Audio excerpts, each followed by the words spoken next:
È già derby d'Italia. It is already the derby of Italy between Inter and Juve. This is what Gazzetta dello Sport is writing. Stop. No.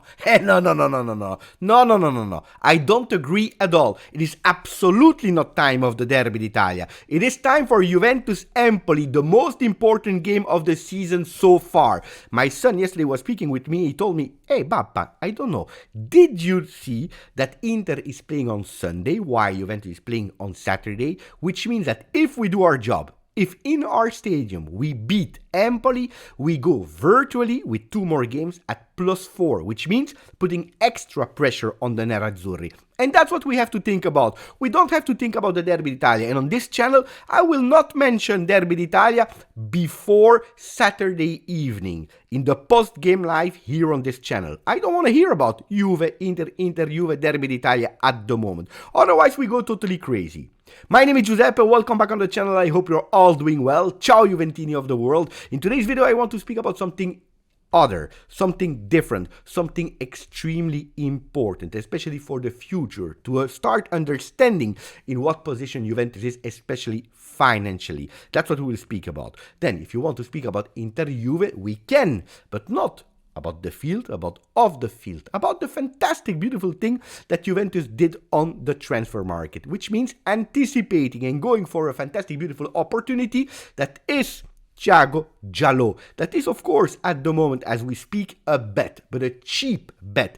It was everything done with Inter. Juventus went there, they anticipated, they took the opportunity to have a player, and I will tell you even more, a beautiful thing, it's that Ciao Juventini is more ready than we were all thinking. Why? Because yesterday he was already training with his teammates partially, and he will more and more training with his teammates for a full training session, which is okay. He also said, my knee is doing well. I feel no pain. I'm ready to be called up. So will he be called up for Juve Empoli? I have no idea. The thing that is sure is that he's not playing since March 2023, so he's missing the game, and we know it for some defenders, especially defenders in the team of Max Allegri. They need time to understand the mechanism, the way of playing, so I don't expect him to play in Juve Empoli. Maybe be called up just to feel the atmosphere of our stadium, which be already a really beautiful thing. So that's, if you want to speak about Inter Juve, speak about that one. Like Gazzetta dello Sport is saying, Juventus is doing the jokes to Inter. In the meanwhile, we know it. Moiskin will go to Atletico Madrid. 500,000 euro will be for the loan until the end of the season. They are not speaking about a contract extension for an Italian striker.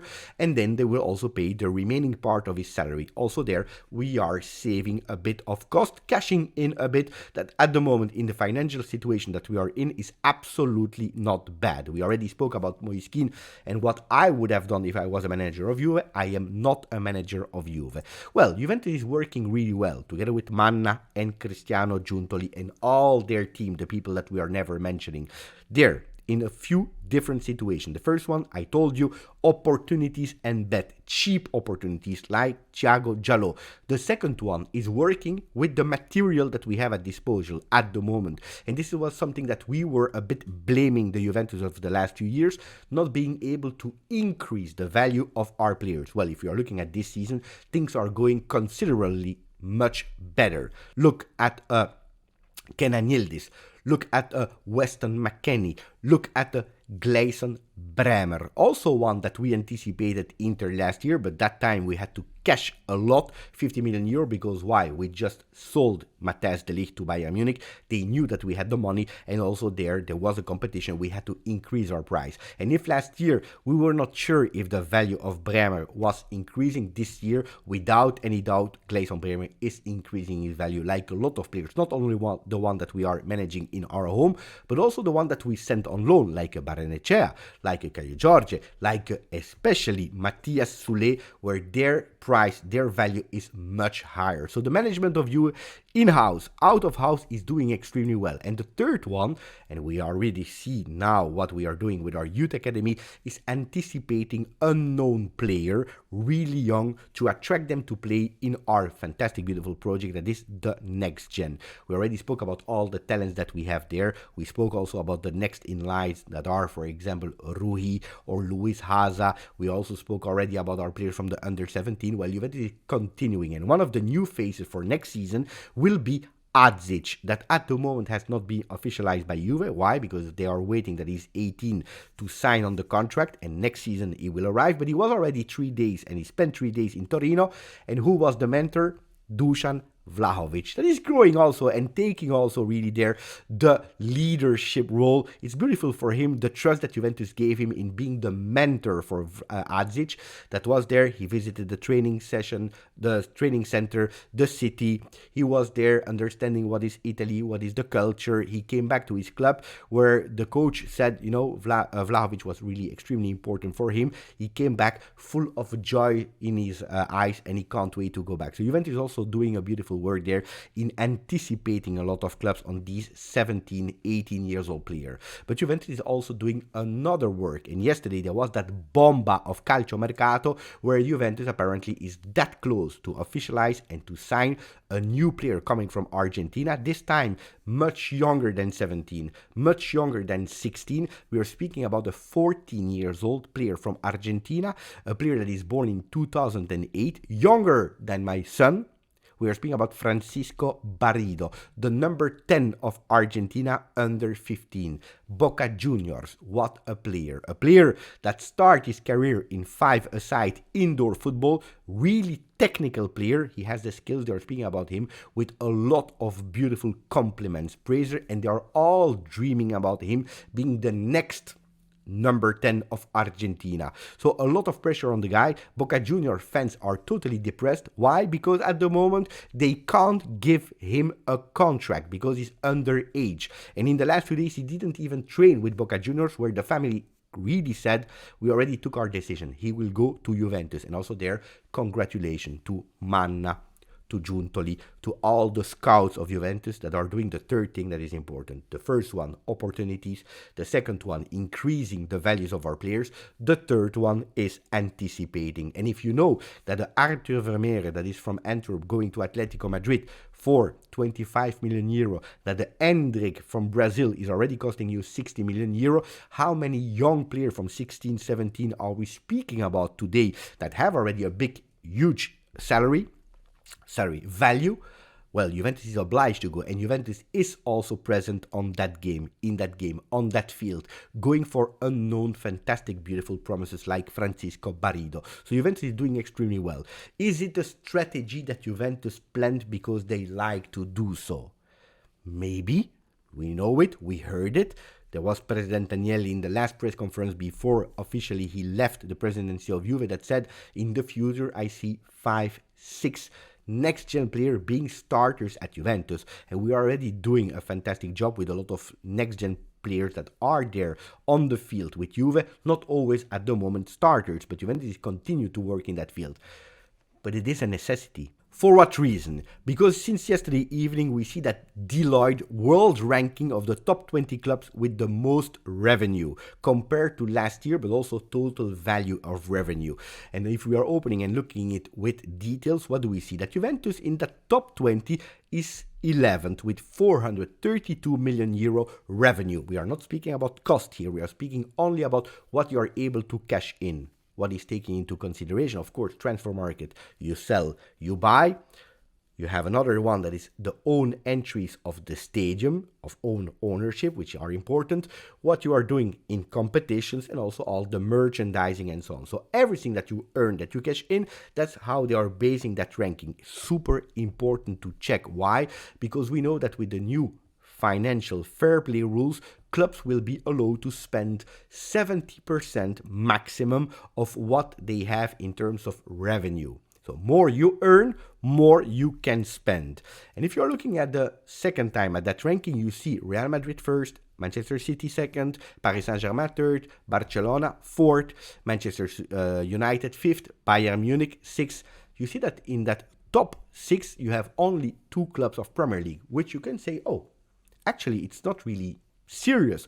The thing that only Premier League clubs are so rich, that only them have the most revenue, that only them are creating a competition by their own, because look at Real Madrid, Barcelona, they are not playing in Premier League, and they have the most revenue in that top 20. So that Premier League is maybe a myth. Well, no. because there is a big difference. If you're analyzing it, Real Madrid and Barcelona are two isolated cases in the top 20 if you're speaking about La Liga. The third Spanish club is Atletico Madrid, that is 15th. So you see the big gap there between Real Madrid with Barcelona and then the third club. If you're looking at France Ligue 1, it's exactly the same, even worse than Spanish clubs. Why? Because you have Paris Saint-Germain third, and then at the 20th position you have Olympique Marseille, where Juventus is the first one in Serie A and they are 11. So you see the huge big gap, where Premier League with City, that is second with 825 million euro cash revenue, well, they have in that top 10 5 other Premier League clubs.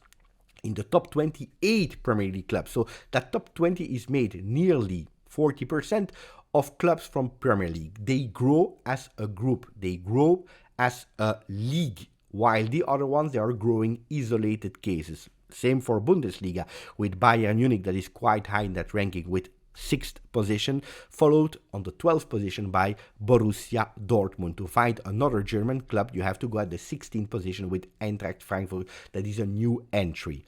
You see the gap with the 4 first club, Real Madrid, Manchester City, and so on, and Juventus. The 4 first club, they have double the cash revenue of Juventus. Juventus, and we are not even speaking about this season, and this goes towards last season, where Juventus was participating to Champions League. At least they did the 6 first game in the group stages. Eliminated, not a fantastic year. So you see a growth of Juve from 8% towards the season before. A Paul Pogba, a Di Maria, entries thanks to these big names that at the end on the field didn't offer that much, but probably in terms of merchandising, in terms of curiosity, they offered a lot. Well, this season will probably be worse because we have no European money, so it will be extremely difficult. And that's why the club and I am always telling you how crucial it is to participate to Champions League. If for an Italian club you are not able to participate to Champions League, you have to say goodbye. And I will tell you even more, Italian clubs, they need to overperform if they really want to be significant. Look at Inter, look at Milan, 2 fantastic season because they arrived, one in the final of Champions League, one in semi-final of Champions League. Well, they did fantastic, beautiful growth. Milan, 50% better than the year before. Inter, 23% better, and still they are 13th and 14th in that ranking. It's not enough to close the gap with the big ones. Even if you are winning the Champions League, it's not enough. Look at Napoli, their best ever season. Ever. After 33 years, they won the Scudetto. They arrived, and that's a record, in quarterfinal of Champions League. They did an increase that is near to 71% growth. That's incredible. Well, they are there, 19th, which means if you don't overperform, forget about it. And you know it, huh? More you grow in value, more it's difficult that these percentages remain the same. Take an example. Real Madrid, with only 16% growth, they grew more than 100 million euro in revenue. Only 16% growth. Why, if you're looking at Napoli, with 71%, they grew 100 million euro. So 71% they needed to do to have more or less the same revenue value growth than Real Madrid, which is unsustainable at long term. Also, for another reason, because we know that the Newcastle, if you compare Newcastle with Napoli, well, Newcastle, they still have a lot of margin to grow there. They did a beautiful improvement with 35% growth, but the league will continue to grow. Premier League entries will continue to cash in, and their value, their entries, thanks to television right, thanks to stadium, thanks to all what you think, they will continue to grow. Other clubs like Real Madrid, just think about it. If they are able to sign a Kylian Mbappe, how many more revenue they will have, how many more fans that will look Real Madrid. They are already the most supported club in the world with Manchester United. So just imagine players that Juventus, Napoli, Inter, Milan, Lazio, Roma, they can't even think about. You see the big gap, you see the big difference. It is impossible to close the deal, the gap with all these clubs, and Premier League as a block will continue to grow. Why? Because more and more television rights, more and more better players in their league, and not only in the first 2 clubs like in Spain, but in all their clubs, Arsenal, West Ham, Newcastle, better players, better revenues, better competition, better possibilities to continue to grow and to participate longer in competition, even if it's not said that they will continue to win them.